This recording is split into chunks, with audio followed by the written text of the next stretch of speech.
जय माता दी। आप सभी को चैत्र नवरात्रि की बहुत बहुत शुभकामनाएं। आज के इस वीडियो में हम जानेंगे नवरात्रि के पहले दिन पूजा आप कैसे कर सकते हैं।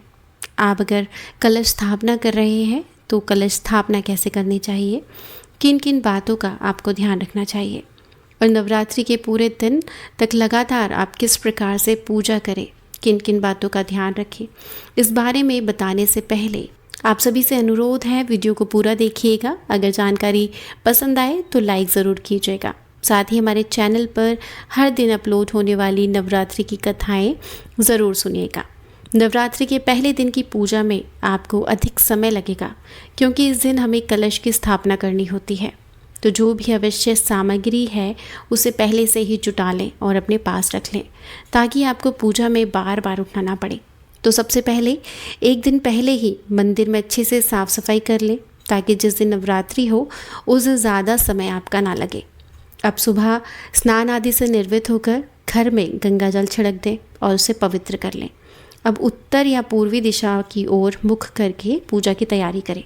पूजा करने के लिए एक चौकी की स्थापना करनी होती है। जहाँ पर आप चौकी लगा रहे हैं उस जगह पर गंगा जल छिड़ककर शुद्धिकरण कर लें और थोड़ी हल्दी से लीप लें या आप चौक पूर लें। अब उस पर चौकी रखें। चौकी के ऊपर लाल या पीला वस्त्र बिछा लें और आज के दिन कलश की स्थापना भी की जाती है। इसके लिए आप तांबे का लोटा इस्तेमाल कर सकते हैं या मिट्टी का कलश ले सकते हैं। पूजा में स्टील का इस्तेमाल नहीं किया जाता, तो इस बात का खासकर ध्यान रखिए। अब सबसे पहले चौकी पर अक्षत का आसन बना लें या अष्टदल कमल बनाकर उसके ऊपर कलश की स्थापना करें। जो कलश की स्थापना आप करने वाले हैं उसके कंठ पर कलावा 3 बार लपेट लें और बांध दें। अब जो आसन आपने कलश के लिए बनाया है उस पर लोटे या कलश को रख दें। अब उसमें गंगा जल भरें। जल भरते समय गंगा यमुना सहित सभी पवित्र नदियों का मन में ध्यान कर लें और उसमें शुद्ध गंगा जल डाल दें। इसी के साथ उसमें थोड़े अक्षत के दाने, हल्दी की गांठ, एक सिक्का, लौंग का जोड़ा, इलायची कलश के अंदर डाल दें। कलश के ऊपर रखने के लिए आम के पत्ते हमें चाहिए होते हैं। वो आपको 5, 7, 9, 11 की संख्या में ही लेने हैं। अब यह पत्ते कलश के ऊपर लगाएं। ध्यान रखें पत्ते साफ हो, कहीं से कटे पिटे ना हो। अब इस कलश के ऊपर अक्षत या फिर गेहूं से भरी एक कटोरी रखें और उसके ऊपर आपको पानी वाला नारियल स्थापित करना है। इसे जटा वाला नारियल भी कहते हैं और पानी वाला नारियल भी कहा जाता है। तो नारियल खरीदते समय ध्यान रहे कि वो अंदर से सूखा ना हो, पानी से भरा हो। सूखा नारियल पूजा में इस्तेमाल नहीं होता है, इस बात का खास कर ध्यान रखें। अब उस नारियल को आप लाल चुन्नी और कलावे से बांध लें या लपेट लें। नारियल की भी पूजा होती है, तो नारियल पर आप तिलक लगाएं, उस पर अक्षत छिड़कें और हाथ जोड़कर माता रानी से प्रार्थना करें कि आपके द्वारा की गई कलश स्थापना को माता रानी स्वीकार करें और जो भी नारियल है उसे कलश के ऊपर स्थापित कर दें। ध्यान रखें कि कलश के ऊपर जो नारियल आप रख रहे हैं उसे लिटा कर रखें, सीधा खड़ा नारियल करके ना रखें। आपको नारियल किस तरह से रखना है इस बात का भी विशेष ध्यान रखना होगा आपको। नारियल का जो मुख है वो पूजा करने वाले व्यक्ति की तरफ होना चाहिए। कभी भी नारियल का मुख कलश के नीचे की तरफ नहीं होना चाहिए। कलश पर विधि विधान से और सही नियम से नारियल रखने और कलश स्थापना करने से ही पूजा सफल मानी जाती है। कलश की स्थापना हमेशा माँ भगवती के दाहिने तरफ करनी चाहिए। कलश की स्थापना करने के बाद हम हाथ जोड़कर कलश में वास करने वाले सभी देवी देवताएं सहित और पवित्र नदियों को प्रणाम करेंगे, उनका स्मरण करेंगे। और इस दिन गणेश पूजा भी की जाती है क्योंकि गणेश की पूजा के बिना कोई भी पूजा संपूर्ण नहीं मानी जाती। तो सबसे पहले गणेश भगवान की पूजा करेंगे। तो अगर आपके पास गणेश भगवान की प्रतिमा है या तस्वीर है तो आप उसको चौकी पर स्थापित करें, लेकिन तस्वीर को आसन देना है, चौकी को आसन देना है। आसन देने के लिए पहले थोड़े से अक्षत बिछाकर आसन दें, उसके बाद गणेश जी की प्रतिमा को वहाँ पे विराजमान करें। अगर आपके पास कोई तस्वीर या प्रतिमा नहीं है तो आप एक सुपारी में मोली लपेटकर उन्हें गणेश जी का स्वरूप मानकर भी उनकी पूजा कर सकते हैं। उनकी भी स्थापना के लिए चौकी पर थोड़ा सा अक्षत रखें और उनको आसन दें और विराजमान कराएं। अब माता दुर्गा की प्रतिमा को स्थापित करें। माता की जो भी प्रतिमा या तस्वीर है उन्हें खाली डायरेक्ट ऐसे नहीं रखना है। चौकी पर थोड़े से अक्षत व पुष्प का आसन देकर ही उनकी मूर्ति को विराजित करें।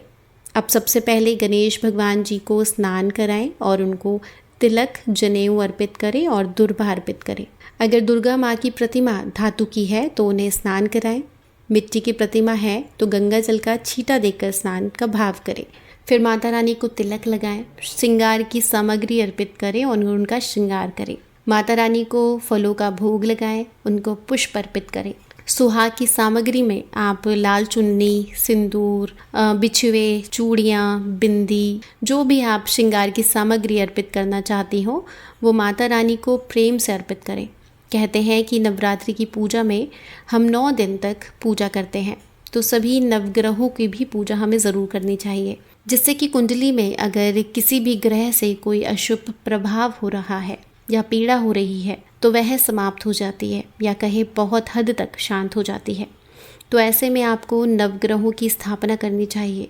अगर आपके पास नवग्रह यंत्र है तो आप केवल नवग्रह यंत्र को कलश के पास रखकर पूजा कर सकते हैं, नहीं तो आप चौकी पर ही 9 जगह पर थोड़े से अक्षत का आसन देकर उन पर 9 सुपारी उनको मूली से बांधकर या लपेटकर नवग्रहों के रूप में पूज सकते हैं और उनकी पूजा कर सकते हैं। अब धूप दीप जलाकर माता रानी के समक्ष हाथ में जल और पुष्प लेकर व्रत करने या नवरात्रि की पूजा करने का संकल्प लें। श्री दुर्गा सप्तशती का पाठ यदि आप प्रारंभ करना चाहते हैं तो पाठ करने का भी संकल्प लेना चाहिए। नवरात्रि के कितने व्रत आप करना चाहते हैं? कुछ लोग पहला और कुछ लोग आखिरी व्रत रखते हैं और कुछ लोग पूरे 9 दिन उपवास रहते हैं। तो जिस तरह की भी आपकी श्रद्धा हो, आपकी सामर्थ्य के अनुसार संकल्प लें। बहुत से लोग 9 दिन तक अखंड ज्योत जलाकर रखते हैं, तो पहले दिन ही आपको अखंड ज्योत जला लेनी चाहिए। आपकी श्रद्धा है तो आप केवल 24 घंटे का भी संकल्प ले सकते हैं और इस प्रकार से आप पहले दिन की पूजा शुरू कर सकते हैं। अगर आप अखंड ज्योत जलाना चाहते हैं तो ध्यान रखें, जिस जगह आप दीपक को प्रज्वलित कर रहे हैं उसके बाद आपको उस जगह को और उस दीपक को हिलाना नहीं है। और रोज़ आरती के लिए आपको अलग से एक दिया जलाना है या कपूर जलाकर आपको आरती करनी है। बिना कथा के व्रत अधूरा माना जाता है। अगर आप व्रत नहीं भी कर रहे हैं तो भी आपको माता भगवती के सभी 9 रूपों की कथाएं हर दिन सुननी चाहिए। कथा का श्रवण करने के बाद कपूर जलाकर आरती करनी चाहिए और हमेशा भोग आरती के बाद लगाना चाहिए। वैसे तो नवरात्रि के पूरे 9 दिन माँ भगवती को अलग अलग भोग लगाना चाहिए, लेकिन अगर आप ऐसा करने में असमर्थ हैं तो आप हर दिन लौंग, इलायची और पान का भोग और दूध या दूध से बनी मिठाई का भी भोग और मिश्री का भी भोग आप अर्पित कर सकते हैं। मन में यदि श्रद्धा हो तो माता रानी हर अभाव को स्वीकार करके जो भी आपकी मनोकामना है वो ज़रूर पूरी करती हैं और जो भी आप उनको समर्पित करते हैं वे स्वीकार कर लेती हैं। आपको नवरात्रि में हर दिन अग्यारी लगानी चाहिए। अग्यारी करने के लिए गाय के गोबर का उपला आपको लेना है। रोज़ थोड़ा थोड़ा सा छोटा सा उपला तोड़कर उसे आप अच्छे से सुलगा लें और उसके ऊपर थोड़ी सी हवन सामग्री डालकर, कपूर डालकर, लौंग का एक जोड़ा घी में डुबोकर उस जलते हुए उपले पर डालें और जो भी भोग आपने माता रानी को अर्पित किया है, मिठाई हो या मिश्री हो, उसे उस पर जलते हुए उपले पर रख दें। इस तरह से अग्नि देवता के माध्यम से माता रानी अपना भोग स्वीकार कर लेती हैं और भोग अर्पित करने के बाद छींटा उस अग्निकुंड के चारों ओर थोड़ा थोड़ा जल ज़रूर छिड़क दे। हाथ जोड़कर सबसे अंत में सच्चे मन से क्षमा याचना करें ताकि पूजा पाठ में किसी तरह की कोई गलती हो या कमी हो तो उसके लिए माता रानी आपको क्षमा करे।